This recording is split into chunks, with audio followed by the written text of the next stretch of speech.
Hoje nós vamos seguir na nossa série. Hoje é o quarto passo, estou com a cabeça no conectar. Nossa quarta mensagem nesse tema, quarto capítulo, e hoje o nosso tema é cuidar. Então nós vamos ver alguns textos aqui acerca do cuidado. Queria convidar você aí abrindo a sua Bíblia, nós vamos ler alguns textos, tá? Se você quiser ir destacando aí na sua Bíblia, o primeiro está lá em Mateus 7, o segundo lá em Mateus 18 e o terceiro lá em Gálatas 6. Nós vamos ver algumas coisas acerca do cuidado. Nós não vamos seguir o livro. Para quem está acompanhando o livro ele vai trabalhar todo o capítulo no livro de Gálatas, no capítulo 6 de Gálatas. Tá? Nós vamos trabalhar aqui mais dois textos que muitas vezes eles são mal interpretados ou interpretados até metade ou até onde lhe convém. São textos que muitas vezes são usados para espremer veneno. E às vezes a gente esquece do que está por trás, qual é a essência do texto, o que Jesus está querendo dizer aqui, o que Jesus está querendo dizer a nós. Mas uma coisa importante, antes da gente começar, no livro ele vai trazer ali no começo uma lista, dá quase uma folha inteira, de algumas referências bíblicas acerca da importância do cuidado dentro da igreja. Tá? Vou ler alguns aqui para vocês terem uma noção. Amai-vos cordialmente uns aos outros, com amor fraternal. Está lá em Romanos 12, 10. Levai as cargas uns dos outros, Gálatas 6, 2. Suportando os outros em amor, Efésios 4, 2. Sede uns para com os outros benignos, Efésios 4:32. Colossenses 3:9 vai dizer, não mintais uns aos outros. 1 Tessalonicenses 4:18, consolai-vos, pois, uns aos outros. Hebreus 10:24 vai dizer, consideremo-nos também uns aos outros para nos estimularmos ao amor e às boas obras. Tiago 5:9 vai dizer, irmãos, não vos queixeis uns dos outros. Tiago vai dizer também, confessai, pois, os vossos pecados uns aos outros e orai pelos outros para serdes curados. 1 Pedro 4:9, sede mutuamente hospitaleiro, sem murmuração. 1 João 4:7, amados, amemo-nos uns aos outros, porque o amor procede de Deus, e todo aquele que ama é nascido de Deus e conhece a Deus. Então, ainda tem mais, muitos textos que vão dar ênfase ao cuidado. Nós vamos dividir aqui basicamente a mensagem em 3 pontos básicos aqui. A importância de nós cuidarmos da nossa própria vida, para que nós possamos estar aptos a cuidar do nosso irmão. A importância de nós estarmos preocupados com o nosso irmão pelos motivos certos e não pelos motivos errados. E terceiro, aceitar o cuidado dos nossos irmãos. O tema aqui de cuidado, ele pode ser muito amplo. Pode ser um cuidado físico, um cuidado financeiro, pode ser um cuidado até pela igreja em si, em termos de estrutura. Nossa, poderia ampliar aqui para muitas coisas. Mas o que os nossos textos vão dizer acerca do cuidado é acerca de nós estarmos preocupados com o pecado que atinge ou está atingindo a vida do nosso irmão. ou o pecado que acaba sendo instaurado nos nossos relacionamentos uns para com os outros. É desse tipo de cuidado que os nossos textos aqui principalmente vão trabalhar. E que muitas vezes nós negligenciamos o quanto o pecado atinge e traz consequências para a nossa vida. Amém? Eu lembro, na época, esse tema do cuidado é bem interessante. Eu lembro, na época do seminário, eu tinha um amigo que...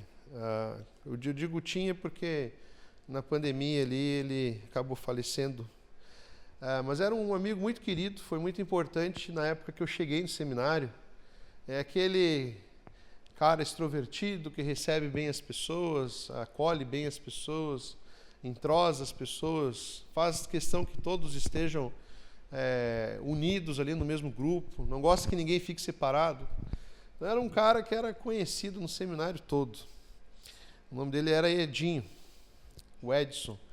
E eu lembro de uma situação, o Edson, assim, se eu fosse destacar assim, uma porcentagem das histórias que me trouxeram risada e alegria ao meu coração, o Edson acho que deve estar em 80% delas. Era uma figura. E eu lembro uma vez que tinha uma semana e nós víamos o Edson mancando. E ninguém falava nada, mas ele estava ali mancando para lá e para cá no seminário. E aí, certo dia, nós estávamos no corredor, assim, era o ponto de encontro assim, do nosso prédio 18. E aí um outro amigo nosso, Balnires, olhou para o Edson e falou assim: por que você está mancando?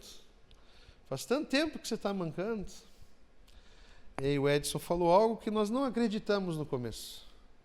É que essa semana eu pisei num prego e fiquei com preguiça de tirar o prego. Aí nós não acreditamos. Não, peraí. Repete a história, por favor. Eu pisei num prego e eu acho que o prego ainda está aqui. Eu fiquei com preguiça de tirar o prego. E aí ele estava mancando. Aí, não, peraí. Aí o Balnires falou assim, não, senta aí, levanta esse pé, porque ninguém aqui está acreditando nessa história. Eu nunca vou me esquecer daquela cena. O Edson sentou, ele era bem gordinho, levantou aquele pé para cima e tinha um prego dentro do pé dele. Tinha um prego. E aí, cara, não... Ou nós tiramos esse prego agora, ou nós vamos te levar para o hospital, porque esse prego ele precisa ser tirado. E ele assim, não, já me acostumei com ele, deixa ele quieto, que eu tô maluco, rapaz. Ele era até diabético, para vocês terem noção. E aí, nós tiramos aquele prego dele, fizemos ali um curativo, lavamos bem aquele pé. E aí o Edson seguiu a sua vida. Eu gosto desse exemplo porque ele ilustra várias coisas acerca do cuidado. A importância de nós estarmos atentos aos nossos irmãos quando eles precisam de um cuidado. E a importância de nós reconhecermos que nós precisamos ser cuidados. O primeiro texto que a gente destacou aqui é Mateus 7, todos conhecem. Esse texto já foi pregado aqui na igreja. Ele vai dizer assim: não julguem para que vocês não sejam julgados. Pois da mesma forma que julgarem, vocês serão julgados, e a medida que usarem também será usada para medir vocês.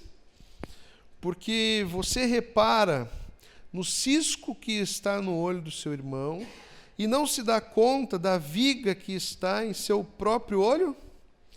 Como você pode dizer ao seu irmão, deixe-me tirar o cisco do seu olho, quando há uma viga no seu? Hipócrita, tire primeiro a viga do seu olho, e então verá claramente para tirar o cisco do olho do seu irmão. Eu já vou aproveitar, já vou ler o Mateus 18, a partir do 15, ele vai dizer assim: ora, se teu irmão pecar contra ti, vai e repreende entre ti e ele só.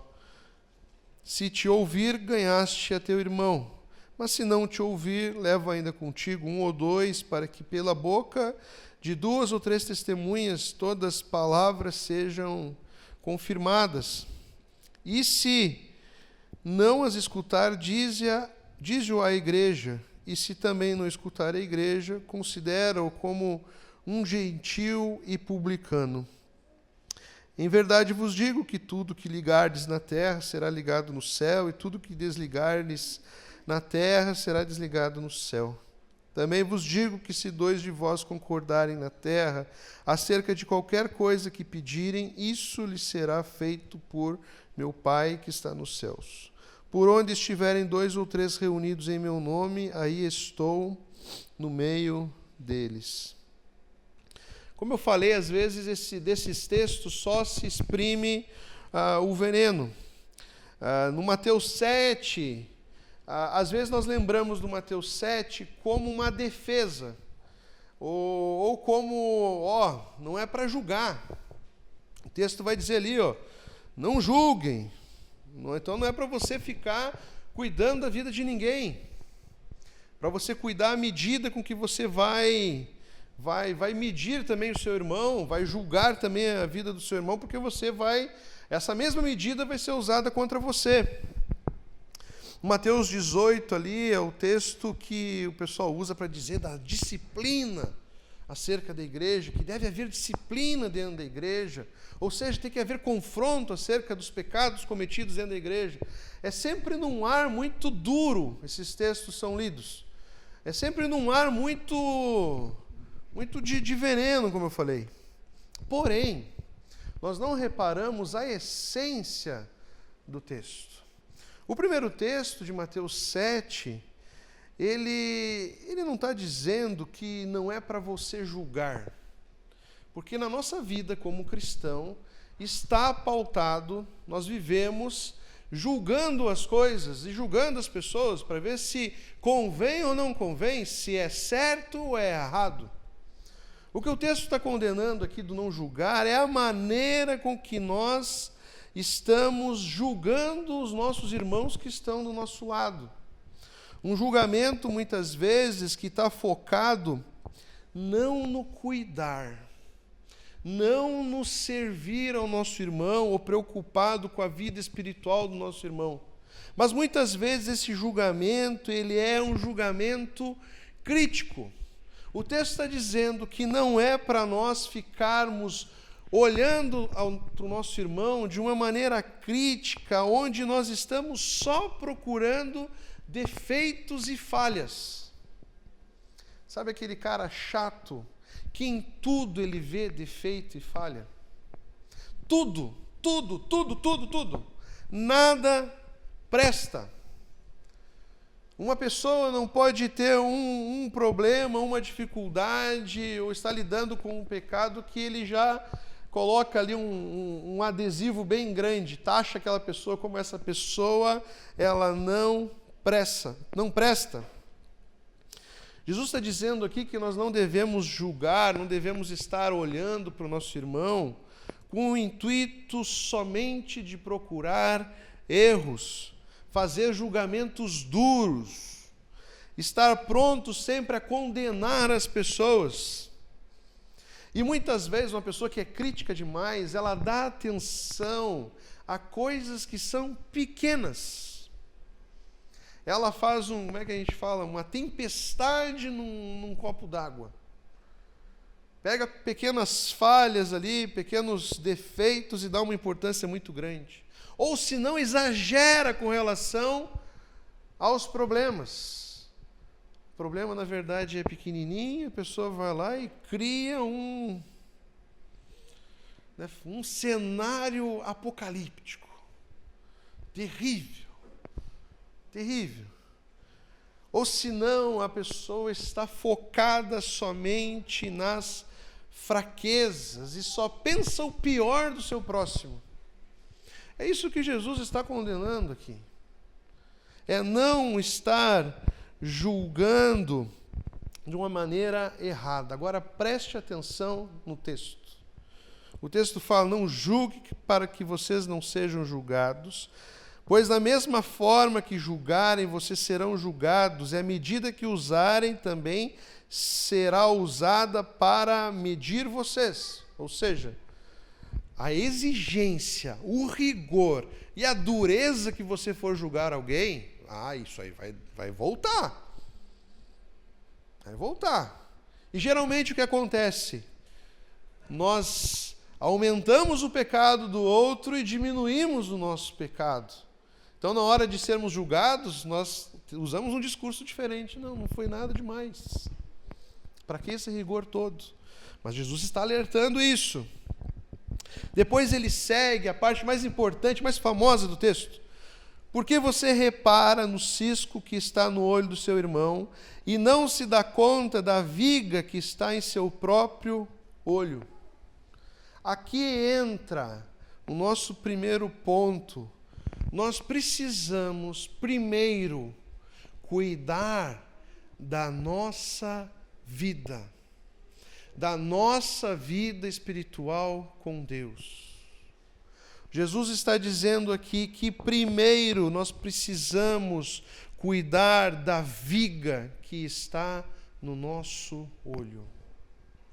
Eu não sei você, mas se um cisco já atrapalha a nossa visão, quem gosta de ter um cisco no olho aqui? É horrível um cisco no olho. Ou sensação, eu fico nervoso com um cisco no olho. Eu vou procurando a Pri. Pri, cadê você? Por que eu procuro ela? Para ver se ela enxerga o meu cisco. E para ver se ela usa no melhor remédio que a medicina já inventou para tirar cisco do olho. Nossa, é apavorante. A gente não enxerga direito, a gente não presta atenção. Jesus está falando aqui que nós temos que ter responsabilidade primeiro com os nossos pecados, pois os pecados da nossa vida afetam a forma com que a gente vê o mundo. Os pecados do nosso coração afetam os nossos relacionamentos como igreja e como irmãos. Os pecados da nossa vida, eles adulteram a nossa visão. Eles influenciam na maneira com que nós estamos enxergando. É como se tivesse algo atrapalhando, é como se tivesse algo tapando a nossa visão. A gente não enxerga direito, a gente não faz bons julgamentos, a gente tem a visão encoberta. Aí você deve estar pensando: que pecado é esse, pastor? Todos os nossos pecados. E quando nós estamos escravos em algum pecado, quando nós não estamos lutando com os nossos pecados, eles interferem na nossa vida espiritual, interferem no nosso relacionamento, interferem na nossa vida como igreja, na comunhão. Você deve estar pensando: mas de novo, pastor, falando sobre pecado. É porque a palavra de Deus inúmeras vezes vai chamar a nossa atenção para ele. Ele precisa ser combatido, você precisa travar uma luta contra os seus pecados. O nosso pecado foi o motivo do sacrifício de Jesus, só isso. Para ver o quanto um pecado interfere no coração do homem. Nós esquecemos disso. E no nosso dia é a mesma coisa. Ira, falta de paciência, falta de domínio próprio. Aí nós achamos que é tudo psicológico hoje em dia. Nós achamos que é tudo por conta de uma vida desregrada. Mas quando a gente vai ver a raiz da nossa ira, a raiz dos nossos problemas de relacionamento, a raiz da nossa falta de paciência, a raiz da nossa falta de domínio próprio está lá, num pecado que não está sendo combatido. O pecado traz confusão para a nossa vida. Entenda isso. E o texto está querendo dizer que primeiro nós precisamos cuidar de nós mesmos. Antes de você julgar se existe um cisco que precise ser retirado do olho do seu irmão, você precisa ir buscar ajuda para alguém ajudar a tirar a trave que está do seu olho. Entenda isso. Tem ordem as coisas. O texto segue. Como você pode dizer ao seu irmão: deixe-me tirar o cisco do seu olho, quanto há uma viga no seu? Hipócrita. Essa palavra é forte. O hipócrita é aquele que nega a uma situação que está acontecendo com ele e acha que está acontecendo só com o outro. Ele nega algo que está acontecendo com ele também e aponta só para o outro. Tire primeiro a viga do seu olho. Aqui está, mandamento de Jesus. Tire primeiro a viga do seu olho. Para nós podermos cuidar de alguém, cuidar do nosso irmão, nós precisamos cuidar primeiro de nós. Tem um exemplo, eu sei que, infelizmente, o nosso país está aí vivendo uma tragédia, que é um acidente aéreo. Mas o meu melhor exemplo que eu conheço acerca de cuidado é o que as aeromoças, antes do voo, é uma pequena orientação que elas fazem quando você vai viajar de avião. Eles dizem o seguinte: se acontecer alguma coisa, uma turbulência, vai cair máscara. Tá? E antes de você colocar a máscara numa criança que esteja do seu lado, alguém que tenha uma dificuldade de colocar a máscara sozinho, não importa quem esteja do seu lado, pode ser o teu filho. Primeiro você deve colocar a máscara em você. Porque senão você não vai ter condições de ajudar ninguém. Porque o texto segue: primeiro tirar a viga do nosso próprio olho, e então você verá claramente para tirar o cisco do olho do seu irmão. Esse texto aqui fala sobre cuidado. Porque em nenhum momento Jesus diz aqui para você esquecer do cisco que existe no olho do seu irmão. Há primeiro uma ordem a ser feita. Há primeiro um processo a ser feito. Porque entenda isso, todo cisco, todo pecado precisa ser retirado, precisa ser combatido. Todos nós precisamos sermos cuidados. Jesus está falando aqui, primeiro você tem que estar apto. Você tem que estar com uma boa visão para fazer bons julgamentos. E então você vai fazer o seguinte: você vai ver claramente o que está acontecendo ali, você vai poder prestar auxílio ao seu irmão. Ou seja, o cisco do olho do teu irmão precisa ser retirado. Então esse texto não é uma desculpa para você viver isoladamente da igreja, sem cuidado ou sem julgamentos. E esse texto não é uma desculpa também para você não se importar pelo cuidado e pelo pecado que possa estar afligindo a vida do teu irmão. Vocês entenderam? O texto ele não é extremo, ele tem uma interpretação sólida, clara, bem equilibrada, com processos. O texto ele está falando acerca de cuidado. Cuidado. Nós precisamos cuidar um dos outros. Até porque, muitas vezes acontece o seguinte: uma pessoa de fora vê melhor o pecado que está dentro do nosso coração. Sabia disso? Porque às vezes o pecado, o que o pecado faz? Recém nós lemos aqui. Cega os nossos olhos. Faz com que nós não vejamos problema. O pecado ele atua de tal maneira no nosso coração que ele nos confunde de tal maneira. E ele é tão terrível, ele é tão danoso, que ele chega a um ponto, se ele não for combatido dentro do nosso coração, nós começamos a tratar ele como normal, como natural. Nós não vemos mais o dano que ele causa, nós não vemos mais o quanto ele é ruim, o quanto nós estamos afrontando Deus com o nosso pecado. Porque ele acaba vivendo de uma tal maneira que ele acaba fazendo parte da nossa vida. É um exemplo que eu gosto de contar, que é quando, de repente, aquilo que era um bicho mau, devia ser combatido, é o nosso bichinho de estimação. Nós acabamos até defendendo o nosso pecado. Não fala do meu pecado. Quem é você para falar do meu pecado? Deixa ele quietinho aqui. Ele é meu. Cuido ele, eu. Eu gosto de um exemplo da natureza, adoro o National Geographic. Eu já contei esse exemplo milhares de vezes aqui. Mas ele explica direitinho como o pecado funciona. Tem um bicho chamado dragão de Komodo. É um bicho feio. Feio, fedido. Ele é tão fedido e feio que na língua dele, na boca dele, na mordida dele, tem não sei quantos milhares de bactérias. E o dragão de Komodo, ele vive só numa ilha, só num lugar, a ilha de Komodo.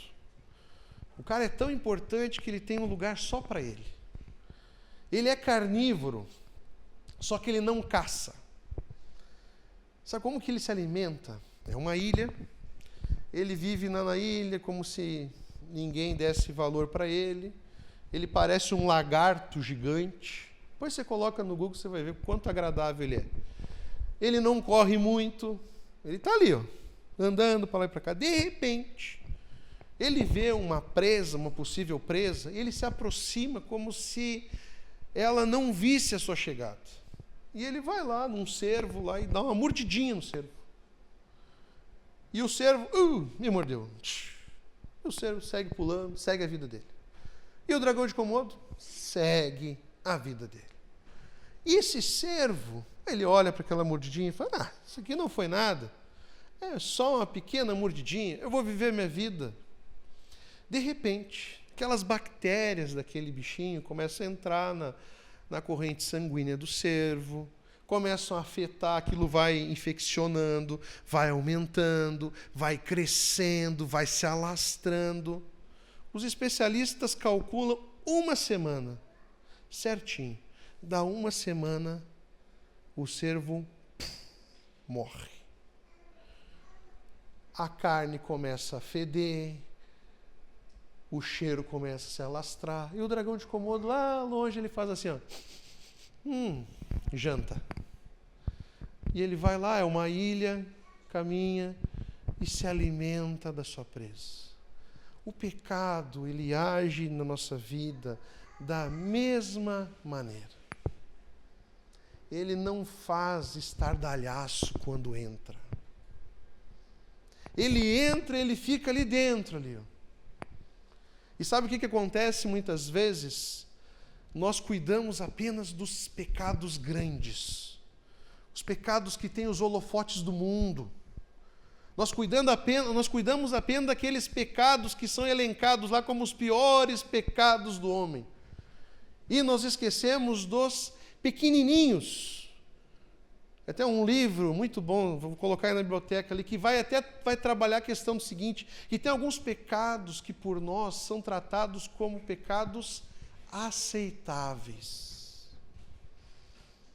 E nós vamos julgando, porque nós já estamos ali contaminados pelo pecado, nós julgamos errado aquilo que desagrada a Deus. Nós vemos como aceitável, nós vemos como bom, nós defendemos, tratamos bem. Quando vem o irmão para prestar um cuidado, para prestar uma atenção a nós, para prestar uma emergência, um socorro, nós dizemos o que? Não tem nada de errado aqui. Aqui está tudo bem. Não. Segundo, nós precisamos sim estar atentos à vida uns dos outros. Senão, não faz sentido viver como igreja e como comunidade. Eu até digo que muitos dos que querem viver desigrejados, ou seja, terem um relacionamento com Deus sem precisar da igreja, é que eles não querem que ninguém chegue até eles e diga: isso aqui precisa ser mudado. Isso aqui é um pecado e afronta a Deus. Eu não tenho dúvida, porque eu já conheci muitas pessoas assim. Querem viver a espiritualidade, viver a Deus da sua maneira, do seu jeito, sem precisarem se preocupar com ninguém e que ninguém se preocupe ou toque na ferida. Não faz sentido. Uma das minhas maiores preocupações quando uma igreja cresce muito, eu como pastor, eu quero que a nossa igreja cresça. Mas uma coisa que eu sempre coloco nas orações, ela precisa crescer com qualidade. Não faz sentido, eu não consigo, para mim é muito difícil entender quando uma igreja cresce de tal maneira que tem muita gente lá dentro, mas ninguém está cuidando de ninguém. Às vezes a nossa igreja não é muito grande, eu já fico assim, você não sabe o quão mal eu fico de às vezes não poder atender da melhor maneira, cuidar da melhor maneira. Eu fico preocupado. Agora, o que Jesus está ensinando aqui? Se nós tivermos o autocuidado e o cuidado uns pelos com os outros, aí nós vamos poder crescer com qualidade. O que adianta esse prédio estar cheio de pessoas, cheio de gente, e as pessoas não serem cuidadas? Vivendo como se a igreja, a vida de igreja não fizesse sentido nenhum, diferença nenhuma na sua vida. Faz sentido? Isso não faz sentido nenhum. É melhor, então, estar desigrejado. E nós vamos viver que nem uns hipócritas aqui dentro. Nós temos que, sim, chegar no nosso irmão, e até o Mateus 18, ele está trabalhando isso. O Mateus 18 está dizendo assim, olha, se acontecer alguma coisa, algum pecado com o seu irmão, ou no relacionamento entre vocês, tem passos aqui, tem passos a serem feitos. Primeiro ele diz, chega sozinho nele. Chega sozinho nele. Olha só como Jesus era sábio. Sabe qual é um dos piores males que atinge, destrói família, destrói igreja, destrói relacionamento? Sabe o que é? É um negócio que está entre os pecados aceitáveis. Um negócio chamado fofoca. Jesus está dando um processo aqui, Jesus está dando normas aqui, para não existir fofoca dentro da igreja. É isso que Jesus está fazendo aqui, Primeiro vai sozinho, para ver o quanto aquilo é danoso, o quanto aquilo é verdadeiro. Muitas vezes o que acontece, antes de chegar na pessoa que precisa ser cuidada, precisa ser confrontada, toda a cidade já está sabendo. Feio isso, feio. Feio, feio, feio.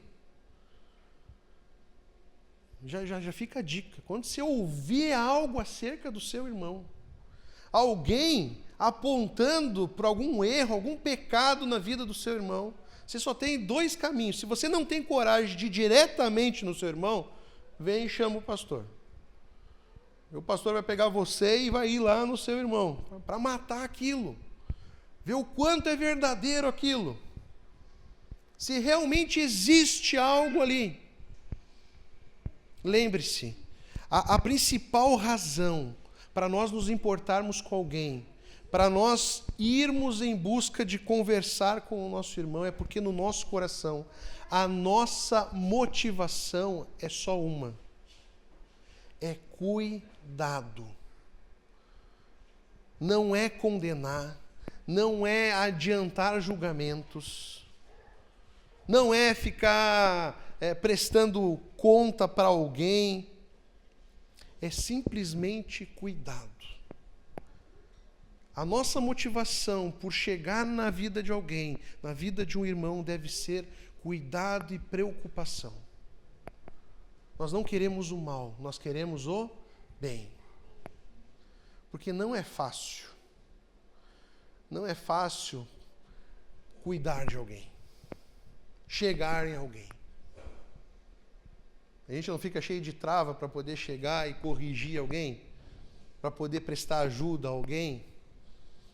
Nós vivemos num mundo que às vezes a gente fica assim, todo cheio de dedo, para ver se as pessoas não vão interpretar de uma maneira errada uma ajuda que nós queremos prestar. Trazendo para o mundo físico, nossa, hoje em dia não é fácil entregar uma cesta básica. Às vezes você sabe, você está olhando, você está de fora, mas você está observando, você está vendo que a pessoa está passando dificuldade e tal, mas o ser humano tem um negocinho chamado orgulho. Está ali, está claro, está óbvio.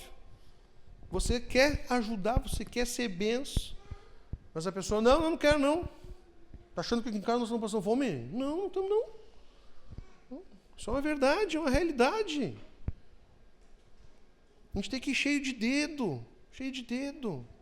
Mas a motivação sendo correta, se você quer o bem, você quer o cuidado, porque você sabe o quanto um pecado destrói a nossa vida, o quanto um pecado afeta na nossa vida, porque de você já foi retirado um cisco, uma trave, seja qual for a madeira que tiraram do teu olho. Você quer prestar ajuda, você quer fazer o bem. Eu te encorajo a cuidar, eu te encorajo a fazer o que o texto está dizendo. E aí o texto vai seguir aqui, olha, se não deu certo, se o teu irmão não te ouviu, aí você vai chamar ajuda. Ainda não abre, é em último caso que vai abrir para toda a igreja. É em último caso. 2, leva ainda contigo 1 ou 2, como testemunhas. Testemunhas. De novo, a essência não mudou. A essência aqui desde o começo é o quê? Cuidado. Só vai para o extremo, só vai para o final de apresentar a igreja quando ele não quis ouvir um irmão, não quis ouvir um grupo de irmãos, e aí vai para toda a igreja. Uma vez, eu lembro que antigamente, em muitas tradições cristãs, acontecia uma coisa que todo mundo tinha medo. Todo crente tinha medo de errar, de pecar, de cair. Mas não pela vergonha de estar indo contra Deus. Era pela vergonha de ser exposto na frente da igreja. Nossa, gente, o que essa prática já machucou e traumatizou de pessoas? Isso não é bíblico. De você pegar... Você tem uma noção que acontece aqui na igreja, às vezes as pessoas perguntam assim, por que nas assembleias a gente não tem nada sendo exposto? Porque não precisa. As pessoas precisam ser cuidadas. O meu objetivo sempre é matar eu mesmo. No cuidado com a pessoa ali. Há passos a serem dados, porque o objetivo não é expor, o motivo não é envergonhar, o motivo não é trazer constrangimento, dor. O objetivo é o quê? É cuidar, é tratar, é curar. A igreja vai para a igreja assim, é em último caso.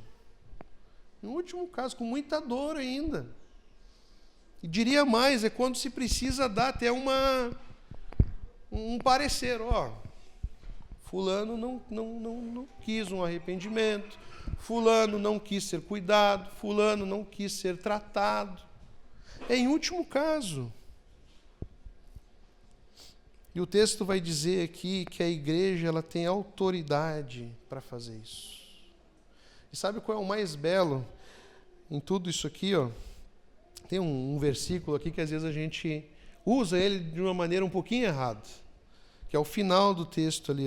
Por onde estiverem 2 ou 3 reunidos em meu nome, ali estarei no meio deles. Às vezes a gente acha que é qualquer reunião onde estiver. Não que isso não seja de Deus, né? Deus está nas nossas reuniões. Mas o que esse texto está querendo dizer é que Deus está presente quando nós estamos nesse processo aqui, de cuidado e de reabilitação, de reconciliação.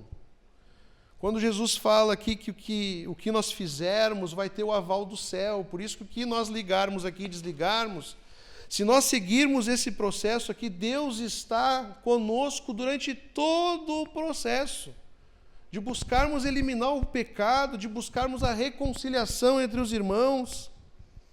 E Ele está falando, ó, enquanto vocês estiverem aí reunidos em meu nome, para buscar um reconciliamento, para buscar uma luta contra um pecado que esteja atingindo a igreja, eu estarei com vocês.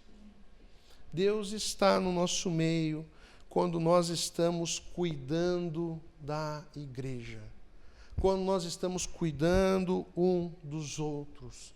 Deus está no nosso meio.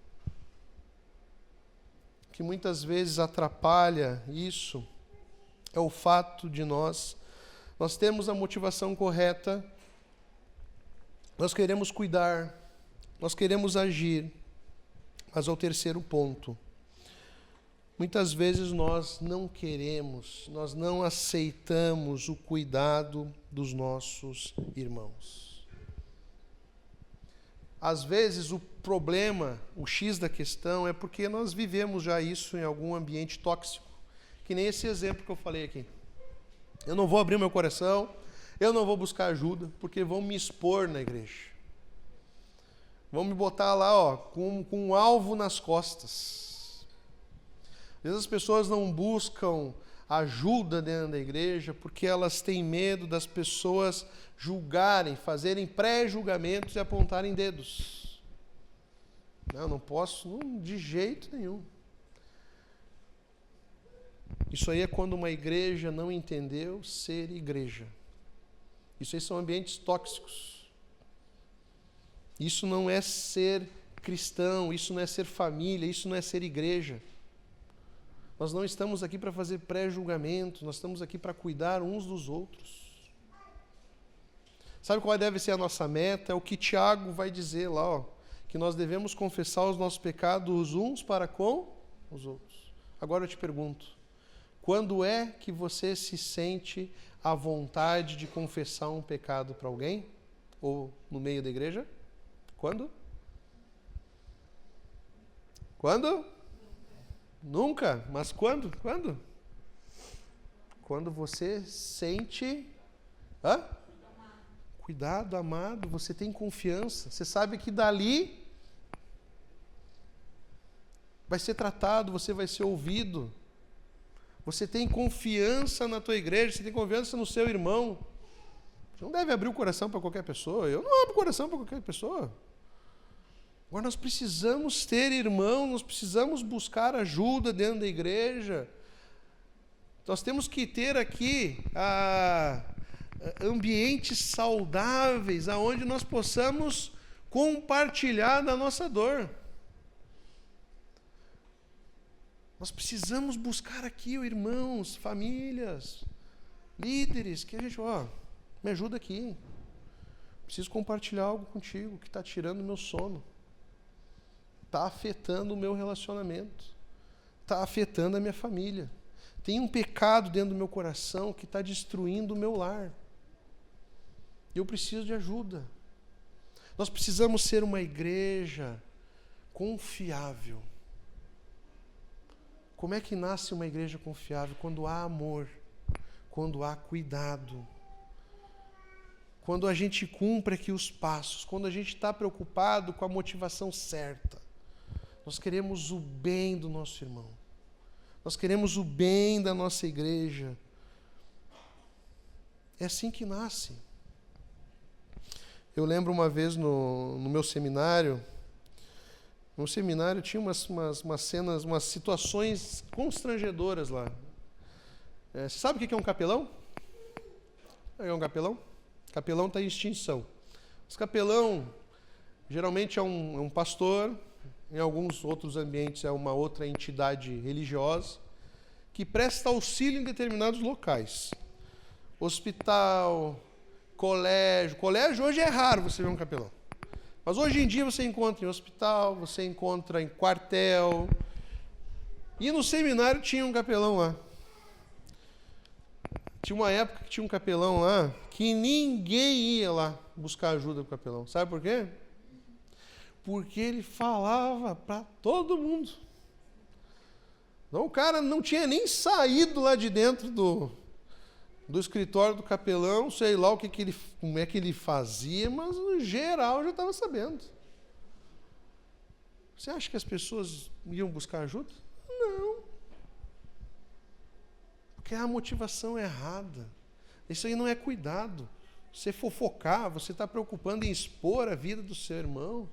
Isso não é certo, isso é errado.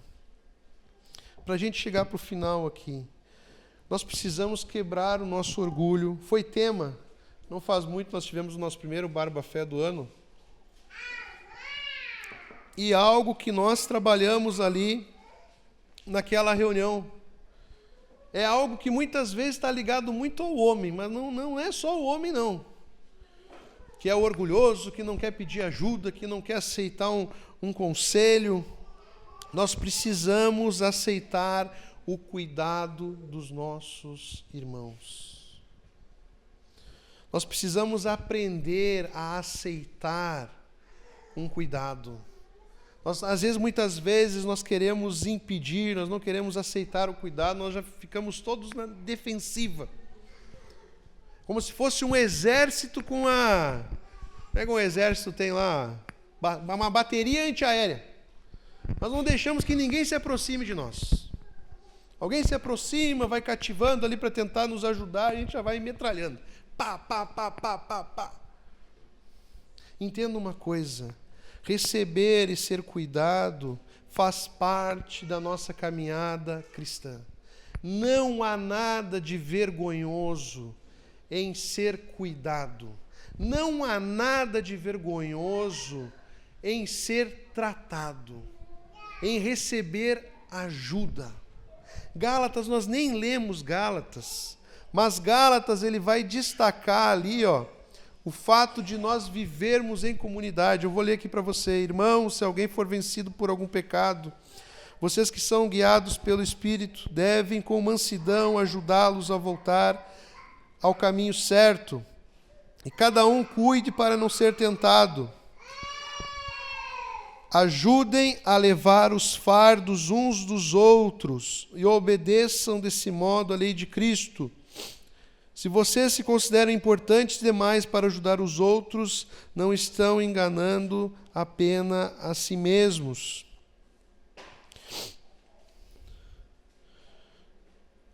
Seis, aqueles que recebem o ensino da palavra devem repartir com seus mestres todas as coisas boas.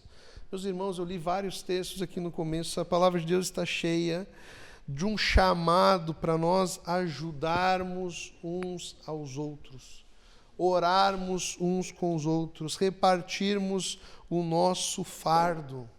Faz parte da vida como cristão, receber ajuda, ser tratado.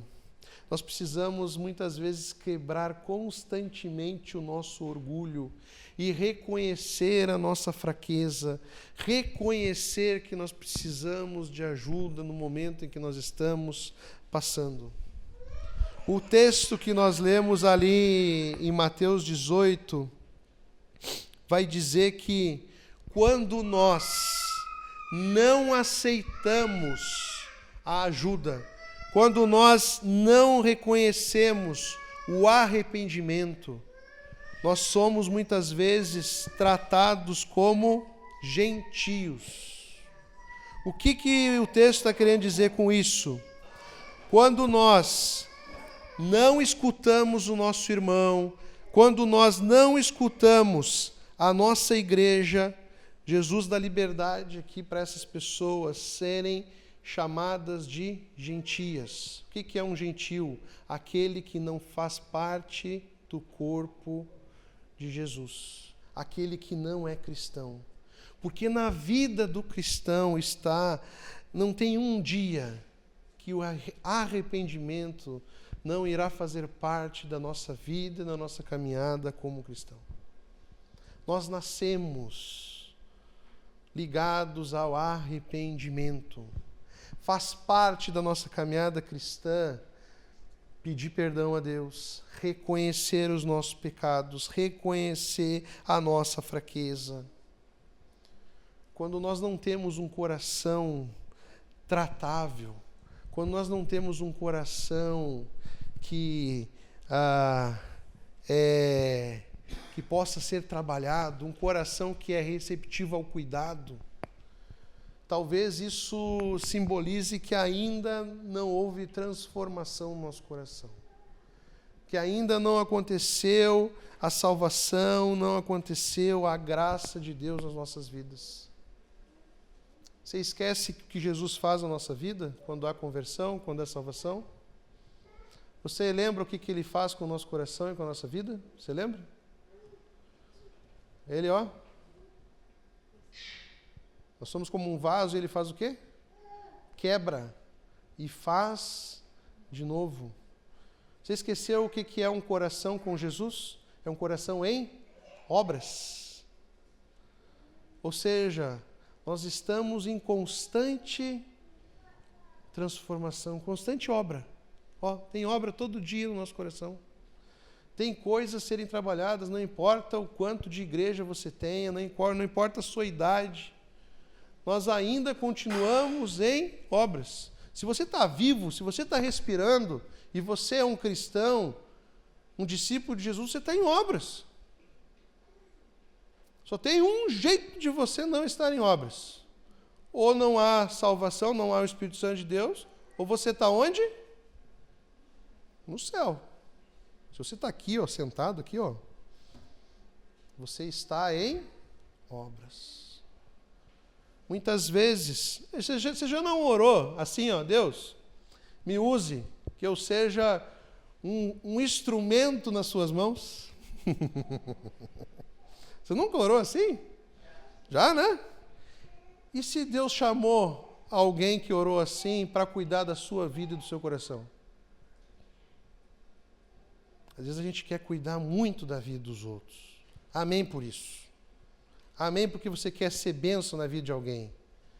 Agora saiba que muitas vezes Deus quer usar alguém para ser bênção na sua vida. Porque há uma diferença muito grande quando nós conseguimos vencer a batalha contra os nossos pecados. Pecado gera escravidão, pecado gera confusão, pecado gera tudo de ruim que você possa imaginar. Lembre-se, a raiz dos nossos problemas são os pecados do nosso coração. Há uma alegria muito grande que eu te convido a lutar por isso, pedir a Jesus que vença essa batalha ao seu lado, que use pessoas ao seu lado. Não há alegria, é uma das maiores alegrias na vida do cristão, nós não damos muitas vezes valor para isso. Quando nós vencemos pecados, nos libertamos de pecados. Uma pessoa que era dominada pela ira, qualquer coisinha explode, de repente ela é trabalhada e nasce nela um negócio chamado fruto do Espírito. E nasce um fruto ali chamado o quê? Domínio próprio. É uma vitória. Eu poderia citar aqui inúmeros pecados. E para cada pecado Deus tem um antídoto. Os frutos do Espírito. Nós precisamos buscar os frutos do Espírito. E muitas vezes, meus irmãos, Deus vai usar pessoas na nossa vida. Você não tem paciência? Deus vai trabalhar na tua vida para ser uma pessoa pacienciosa. Sabe o que Ele vai fazer? Ele vai colocar uma pessoa do seu lado que vai tirar toda a sua paciência. Eu já fui muito instrumento de Deus na vida da minha esposa. Amém? Mas olha o que eu já tirei da paciência daquela baixinha ali, você não tem noção. É assim. Começa a refletir por que Deus colocou certas pessoas ao seu lado. Começa a refletir. Aproveite a bênção, irmãos. O objetivo dessa série é que a gente entenda a bênção que é ser uma igreja de Jesus. Entenda isso. Entenda isso. Fazer parte da igreja de Jesus é uma bênção. Deus nos deu a igreja para que a nossa dor e o nosso sofrimento sejam amenizados. Não caia na asneira que o mundo prega aí, que igreja é o pior lugar do mundo, que igreja é isso, que igreja é aquilo. Esqueça isso. A igreja de Jesus é bênção na nossa vida. Amém? Eu queria te encorajar a receber ajuda, eu queria te encorajar a aceitar ser cuidado. Nós precisamos entender que os nossos pecados afetam não somente a nossa vida, a vida daqueles que estão ao nosso redor, nossos familiares, e afetam a vida da igreja. A nossa luta não é contra a carne ou sangue, é contra as potestades, dominadores do mal, é contra o inimigo. O nosso objetivo como crente, como igreja, é buscar a santidade. O pecado faz o quê? Acaba com a nossa santidade. Entenda isso. O nosso objetivo como cristão é buscar uma maturidade espiritual. Nós temos que ser maduros o suficiente para poder lidar com os pecados uns dos outros. Nós temos que chegar a um nível de maturidade para entendermos, aquele ali está começando na fé, a gente precisa ter um pouquinho mais de paciência com ele. Aquele ali é jovem, aquele ali é adolescente, nós temos que ter uma paciência dobra ainda, triple, é adolescente. Não adianta fazer assim não, mano. É cientificamente comprovado.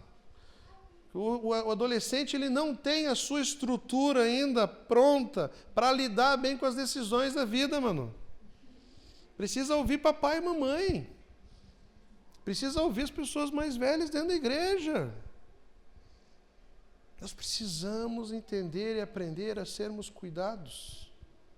É isso que Jesus está destacando em todos os textos aqui.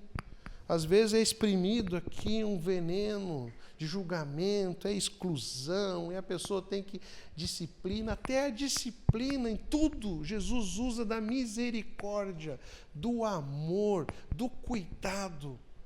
Porque o objetivo não é destruir, o objetivo é recuperar. Se Deus quisesse o nosso mal, não mandava Jesus Cristo morrer na cruz. Mandava um segundo dilúvio. Mandava cair um planeta aqui e destruir tudo. Mas não. Isso mostra a cruz mostra a intenção do nosso Deus e mostra a intenção do nosso coração. Quem nunca, vendo a paixão de Cristo, lendo o relato da cruz, vendo Jesus sofrer ali na cruz, pensou o seguinte: se fosse eu descia ali daquela cruz e aqueles guardas ali iam ver o que era bom. Quem nunca pensou algo parecido? Isso só mostra o quanto nós somos pecadores. Só mostra o coração do nosso Deus. Se Deus teve misericórdia por aqueles ali, que estavam lhe fazendo mal, imagina para nós, que somos seus filhos, adotados por Ele como filhos. Amém? Eu vou ler aqui, para não perder o costume, a conclusão aqui do livro, para você que não tem o livro, você poder acompanhar. Ele vai dizer aqui algumas dicas aqui, para você poder aplicar esse capítulo durante sua semana. 1. Realize as importantes obras de restauração, de carregar os fardos, de partilhar e fazer o que é bom. Se alguém vem à sua mente quando você reflete sobre Gálatas 6, então tome a decisão de agir em favor dessa pessoa. 2. Reconheça que o cuidado para com pecadores e oprimidos é um ministério que todos os crentes devem desempenhar. Considere ler bons livros sobre o cuidado ao próximo. Semana que vem eu vou colocar 3 ali, vou indicar aqui na igreja. Aqui. Analise sua agenda e veja se há espaço para realizar a obra de ouvir e ajudar os aflitos e desviados, interceder por elas. Caso ainda não tenha, então trate de abrir espaço para essa importante obra. Ore, coloque na sua agenda esse cuidado, essa preocupação, haja.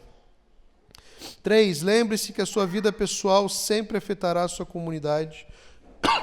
Considere desenvolver alguns hábitos santos novos em sua vida.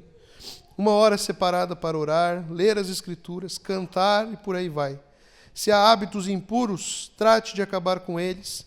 Entenda que às vezes uma simples mudança em sua rotina pode ter um grande impacto no resto da sua vida e um impacto positivo naqueles que estão à sua volta. Busque semanalmente oportunidades de fazer bem aos outros. O que você tem de fazer hoje? Tem um amigo que faz todo domingo o planejamento da semana. E esse planejamento inclui surpreender pessoas com atos de bondade. Você consegue imaginar o que aconteceria em sua igreja se todos gastassem tempo planejando maneiras de abençoar os outros? 5. Ore por sua família da fé.